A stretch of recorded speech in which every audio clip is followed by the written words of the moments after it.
Habari gani Mwanakeo TV, kama ni mara yako ya kwanza, tafadhali subscribe na turn on notification. Karibu katika ulimwengu wa siasa. Jina langu ni Diwakeo TV. Mjumbe wa kamati kuu kutoka katika Chama cha Demokrasia na Maendeleo Chadema, Godbless E.J. Lema.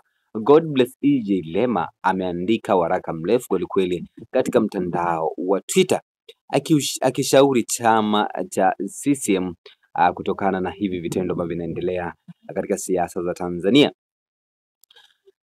Na nukuu hichi ambacho ameandika Godbless E.J. Lema katika mtandao wa Twitter, nukuu: endapo vitendo vya upumbavu havitazuiwa, nchi inaenda kuingia kwenye mgogoro mkubwa na uhasama wa kidini. Haiwezekani kuficha uovu kwa kujificha nyuma ya dini. CCM, endeleeni kutambua kuwa kutumia dini kutetea makosa yenu ni njia isiyo sahihi na inaweza kuleta madhara makubwa kwa taifa.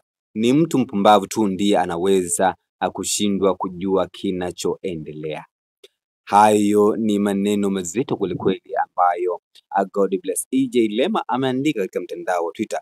Kwa mujibu wa Godbless E.J. Lema, anatuhumu Chama cha Mapinduzi ambayo ni CCM kwamba kinatumia dini kwa ajili ya kuficha maovu yao. Na Godbless E.J. Lema anasema endapo vitendo vya upumbavu havitazuiwa, nchi inaweza kuingia kwenye mgogoro mkubwa wa uhasama wa kidini.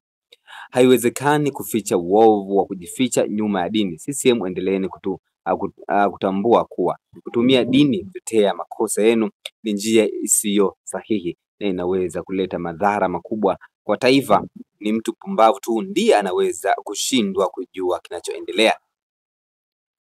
Kwa mujibu wa Godbless E.J. Lema anasema dini zinakuwa zinatumika kuficha baadhi ya mambo hasa ya watawala wa Chama cha Demokrasia na Maendeleo, wa Chama cha Mapinduzi. Una maoni gani kwa hichi ambacho Godbless E.J. Lema ameandika katika mtandao wa Twitter? Tafadhali shusha maoni yako katika sehemu ya comment section. Nitakuja nipitie nione una mtazamo gani kwa hichi ambacho ameandika Godbless E.J. Lema ambaye ni mjumbe wa kamati kuu katika chama cha Chadema au Chama cha Demokrasia na Maendeleo. Tunaona katika masuala ya kisiasa. Bye bye.